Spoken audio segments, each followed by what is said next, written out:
I wanted to welcome you to all of our viewers and listeners to the Prospecting Today podcast, Jason. I know that you're a real estate agent that a lot of real estate agents look to when they want to be calmed down or to understand a little bit more about how they can be productive during this time. So I was kind of curious, Jason, what you've come across and what your life has been like since this pandemic started. Man, I'm in an interesting market. I'm in a second home market. We're close to Myrtle Beach, South Carolina. And one of the things that's really crazy for us is that we don't have a lot of people that we don't have a lot of cases yet, fortunately. But like oceanfront property, you can't go show an oceanfront condo, an oceanfront resort right now. They just won't let you in. They've already said there's going to be no bookings until like I don't even know when they going to start bookings back in hotels. So it gives us, Kimberly, it gives us an interesting thing because there's a lot of sellers that really need our help that are, they're used to having that rental income coming in right now, and they don't. So I'm kind of curious, there's going to be a lot of them that are going to be super motivated because typically they're like, these people with oceanfront property, they're not making like a fortune off of it. I promise you, between HOA fees and insurance and everything else. They're lucky if they break even and get to stay a couple of weeks themselves, for free. But a lot of these people, they're used to the spring break people already having been there, like coming in March. So April starts like the good months for them, like April to 1st of September. Then after September, they're lucky to make enough to pay their HOA fee. But this is the time of the year that starts things really good for them that they're not having. And it's already pretty clear that I don't think they're going to have like a good May either, right? So, you figure that's probably 20% of their income, 25% of their income, maybe for the year. If it goes through May and into June, man, it's really going to put them in a situation, some of them, where they have to sell, they have to take deferments, and they have to do something, Right, absolutely. Which is kind of interesting about your market. So what are some things that you've been doing differently to stay really productive during this time?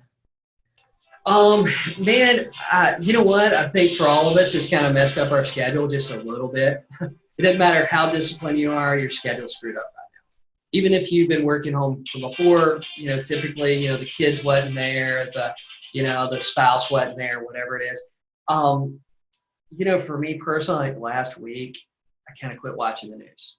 It was just so depressing, and literally, I felt like I just didn't know what to do some days. Right? I felt like I didn't know what to do because the news was so negative, and you watch it, and you're like, oh my God, there's another 10 coronavirus cases today. But you look at the state of South Carolina, that'd be 100 in the state of South Carolina, and there's 4 or 5 million people in the state, right? So numbers wise, there was a lot worse things that happened in the world or in the state of South Carolina. So sometimes the news is, I'm not saying that this stuff is fake or anything like that or trying to put it down. I think that everybody should do what they think is the best thing for them and the safest thing for themselves and the family. But a lot of us are glued to the TV. And the TV, the news makes money off of ratings and viewers. And the longer that you're scared and stressed out and stuff, the more you're going to watch it. And news is just crazy. I think number one, I quit watching the news. Quit watching the news. I figured if something important was going to happen, somebody would text me about it. They'd text me about it or email me or somehow I would figure it out. I think it's more important than ever right now to make sure that those things you're doing to stay productive are self-motivating things like reading books, watching videos, getting on webinars, like this, listen to podcasts. I think anything you can put in positive, the more positive stuff you can put in, the better things are going to be for you. Absolutely. I've heard a lot of agents ask about the PPP, which is the Personal Payroll Protection Program, I believe, and it's administered through the SBA, the Small Business Administration. And I talked to the California Association of Realtors yesterday, and they've been lobbying hard for real estate agents to get payroll protection as well. And that has been included with this second round of stimulus. And I'm just curious, is that something that you've filed for or that you're encouraging agents to look into?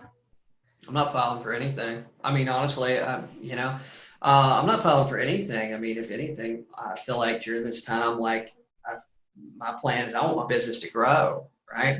I see agents talking about getting unemployment, and even in my coaching group and stuff, um, I've probably been a little negative on it. I mean, honestly, it's out there. If you really need it, you should take advantage of it, right? Um, but to tell you the truth, I don't really need it. I mean, I feel like this is probably for a lot of agents, Kimberly. This is the thing in their career that's going to be the greatest thing that could happen to them. This event, right? Because if you can bring order and you can bring peace and you can bring a sense of calmness in the middle of this chaos when you're talking to sellers that are behind on the mortgage, when you're trying to help them figure out what their problems are, you're going to win and your business is going to keep growing. Like right now, I just had an agent text me a few minutes ago, Daryl Self. He's out in Texas. He just took a $750,000 listing today. He said because nobody wanted to go to the woman's house. He was the only agent that called him, right? He says it's $750,000 listing and it's a sellable one, right? Mm-hmm. And Daryl's out. He's near Dallas, and he's taking listings every day like that right now because in his market, there's a lot of agents. And I'm not telling anybody to put their health at risk or anything like that, but you know what? A lot of us are sitting around watching, waiting for the next episode of Tiger King to be released, right? And the thing is, a lot of that time we should be spending like contacting our sphere of influence, contacting our past clients. Some of these guys I'm friends with that are making tremendous cold calls a day. They're telling me about their pickup rate is doubled, where they were getting 6%. Now they're getting 12, 15% pickup. I've even talked to some agents that are getting 20, 25% pickup. So imagine that, like all of a sudden you've got 2-3 times more people answering the phone, because let's face it, most of us are sitting around doing nothing. We're hoping the telemarketer calls, right? We're hoping something breaks up our day. Yeah. There's only so much that's on Netflix. I joked with somebody the other day. I said, you know what? I think we watched Netflix last week and we've seen it all. And I think this week we're going to watch Amazon, Yeah, absolutely. But I think that this is I think agents that are filing for those things. I mean, number one, I think there's a lot of them that are going to file for it. And in the next month or two, they're just going to be out of the business, to be honest with you. Like, I think it's going to be negative in their business rather than positive.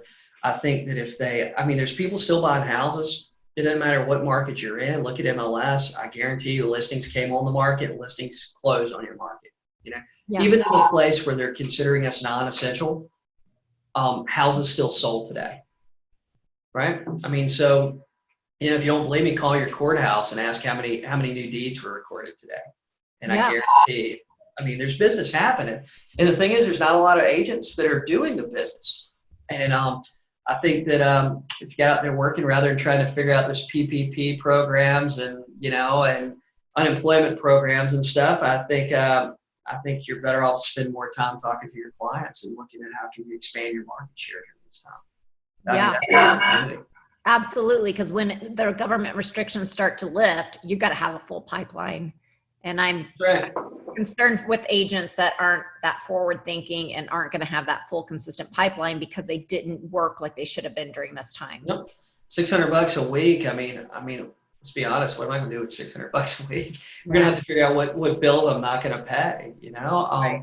And that's kind of how I looked at it. Hey, it's not if you need it, go do it.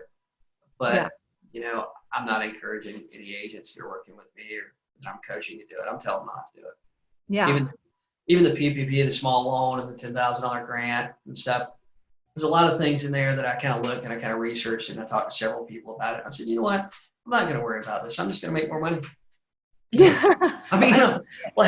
That's just the truth. Yeah, I like it. So, during this time, as you're doing podcasts, Jason, and as you're talking to your Facebook group, I do like some of the things you're hearing from agents, like the $750,000 listing that he was able to go out on. Mm-hmm. What are some more interesting things you're hearing from people about how they're getting through this storm? You know what? We're still seeing offers. We're seeing offers sight unseen. We're seeing a lot of agents reconnecting with the sphere of influence. We're seeing a lot of agents connecting with their sphere of influence through Facebook. Gosh, I've had so many good ones that I've talked to that that are in my group coaching that are still taking listings. And I think we do have to be a little bit more prepared because, people are a little kind of, they're a little bit strange as far as coming to their house. And it's not really an objection. It's really a condition. Where objection is typically just a smokescreen. This is not. This is something that's real, that's out there. It's a real fear, at least. But as far as positive things, I mean, man, there's still people moving. Still people moving. There's people moving to new markets. Gosh, we had him on the call on one of the webinars a few days ago. Anthony Dezette. Anthony Dezette just moved from New Orleans to Dallas because he wanted to be in a bigger market. He wanted to be at a higher price point. And he had an opportunity to relocate. And I mean, the guy was doing, gosh, I want to say he was doing 40 or 50 million a year in New Orleans. Wow. And he wound down his business a little bit, took the opportunity to move, and he just done that through the middle of this. I think he's going to crush it too. I think he's going to.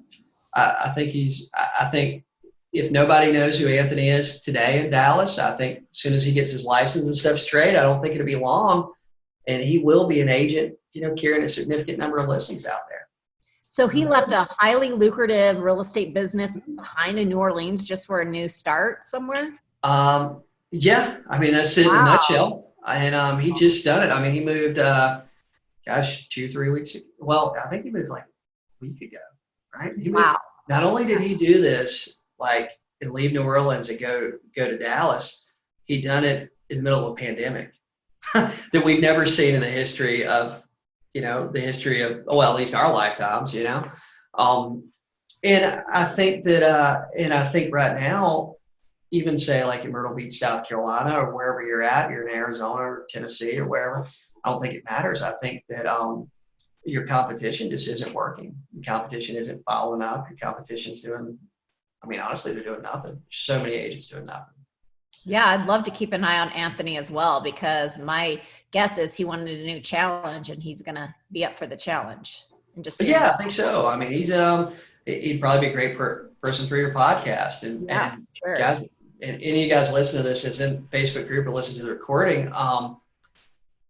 Podcasting today's podcast is great. It constantly interviews great agents. Yeah. We've got some good ones.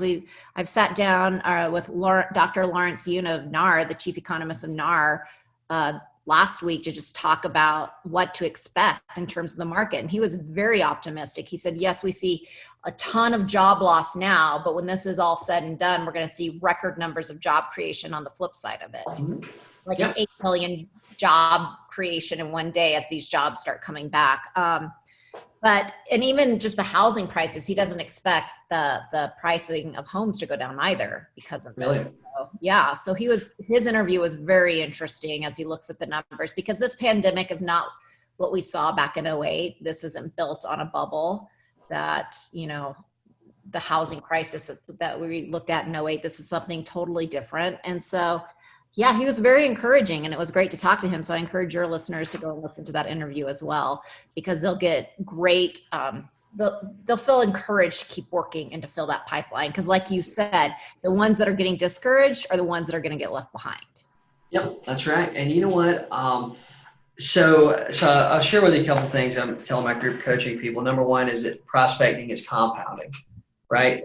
Right now, we might not get the results we want or we expect right now. If you're on the phone, you're making calls, you might not get the results that you want, right? It may be 3, 4, 5 weeks from now when this is over. Hopefully it's over sooner, but 3, 4, 5 weeks before it's over.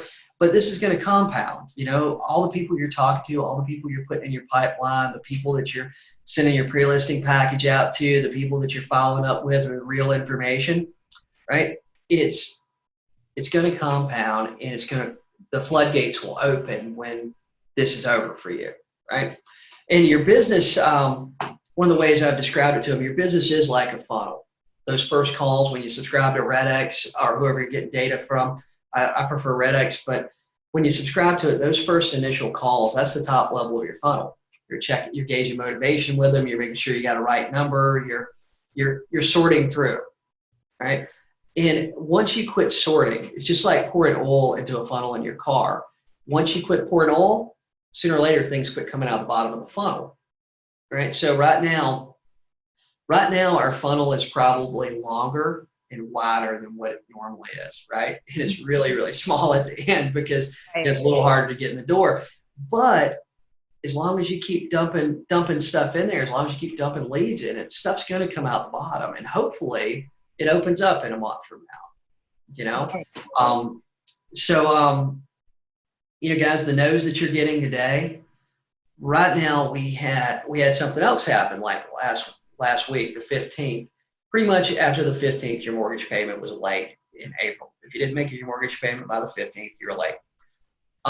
It's estimated, nobody knows what the numbers are yet, but it's estimated that maybe 35% of people with mortgages didn't pay the month of April, which is mind-blowing, right? Yeah. And there's furloughs and forbearances and stuff like that. But the problem with that is you're still going to have to pay those payments at some point. Mm-hmm. So the people that told you no at the beginning of the month, that missed a payment this month, which is statistically they're estimating 1 out of 3. And I mean, they've been pretty close on unemployment numbers. I feel like they're going to be pretty close on this too, right? The estimates that we're seeing. Mm-hmm. Okay, they missed their first payment. Okay, next month they're going to miss a second payment, more than likely. And if this thing continues, and it's going to continue in a lot of big markets, it's going to be a lot of quarantines and a lot of, well, not really quarantines, but shelter in place. That's what we have here, shelter in place. Right. So all the restaurants are closed and essential businesses, and honestly, like a lot of stuff's just closed, right? Right. So the first payment may not have been a big deal for them. The second payment, I think the second payment is going to be a little bigger deal. But then when they get to the third payment, a lot of these forbearances are only 3 months. So when they get to that third month and they realize fourth month, they got to make those 3 payments plus the fourth payment, like that's like a oh shit moment, right? So all of a sudden your $1,500 mortgage payment, you've been out of work. Yeah, you got unemployment. Yeah, you got $1,200 stimulus check, all this stuff. But all of a sudden that fourth month, your $1,500 mortgage payment isn't $1,500, it's $4,500. Mm-hmm. Or if they do have an option for you to spread those 3 payments out over the next 12 months, that's going to take your $1,500 a month mortgage payment and bump it up to $1,800, $1,900 a month, right? So if you were struggling at $1,500, then you're really going to struggle at $1,900. Right. Mm-hmm. Plus, some of those jobs that people were making $15 an hour at, I just got a feeling just from what I've been reading and stuff, a lot of those jobs might not come back at $15 an hour. Mm-hmm. Right? There's going to be so many people unemployed. You know, let's face it, employers are going to hire just as talented staff, just as talented employees, but instead of $15 an hour, they're going to pay them 12, or maybe they could get them for 10, right?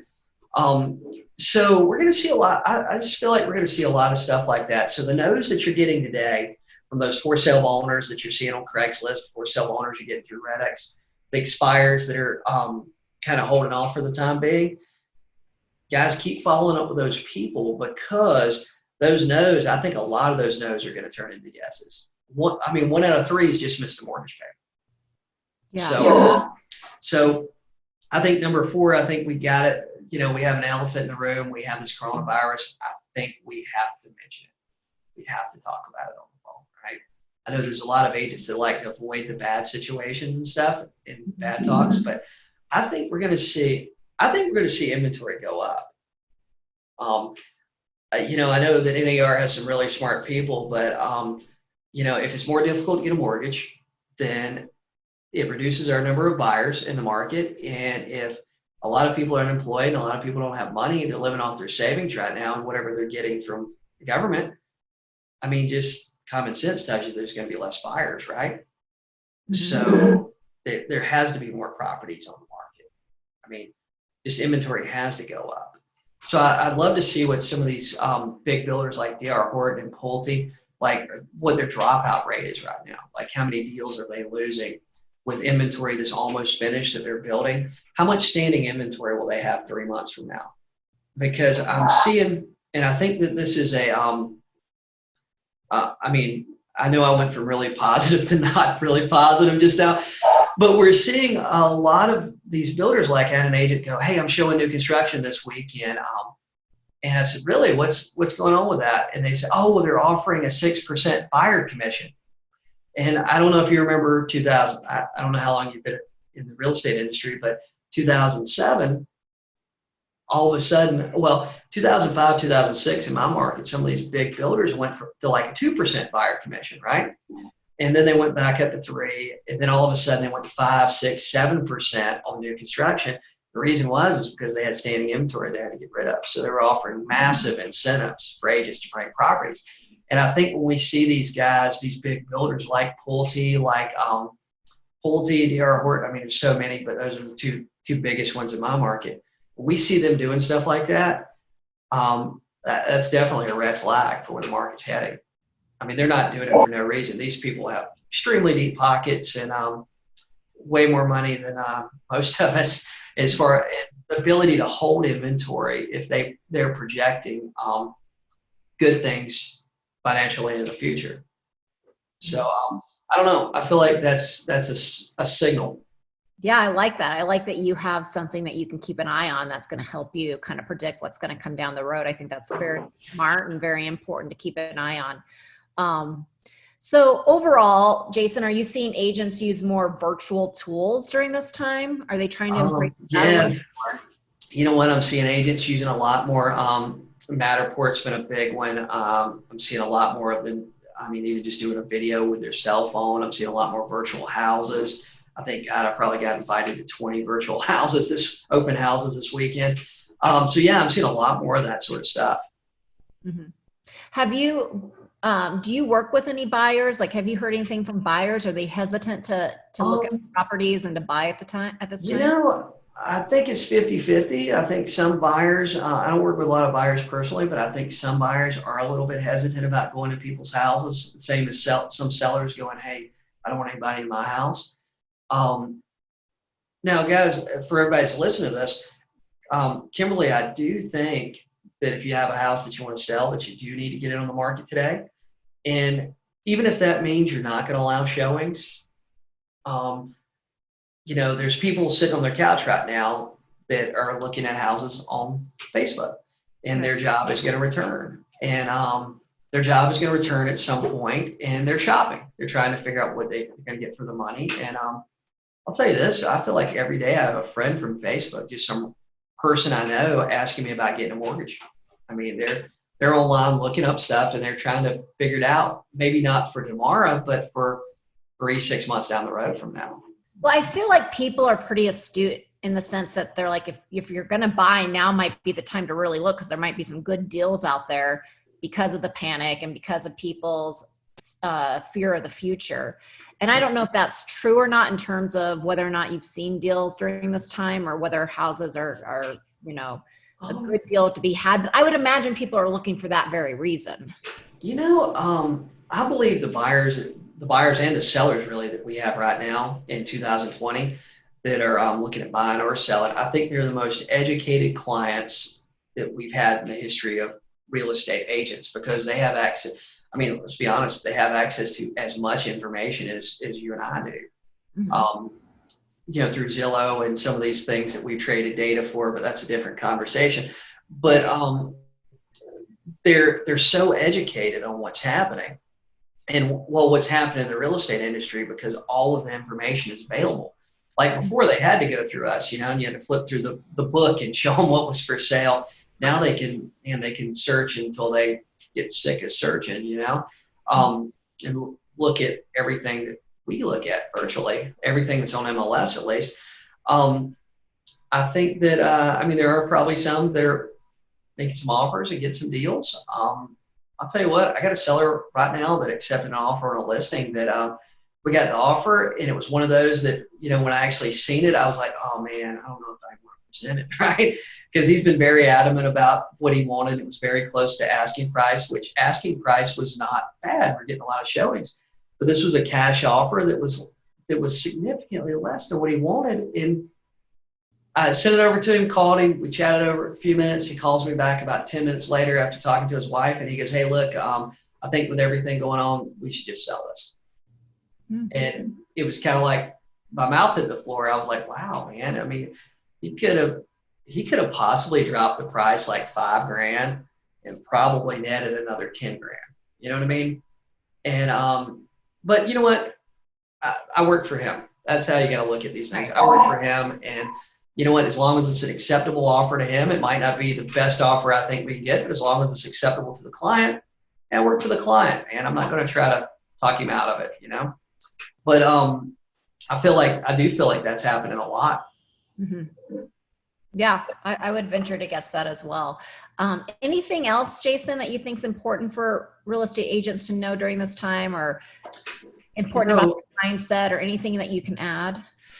You know, one thing I want to share is that I'm seeing a lot of agents and I'm seeing comments where they feel like prospecting is taking advantage of people, or people don't want to hear from you right now, or whatever it is.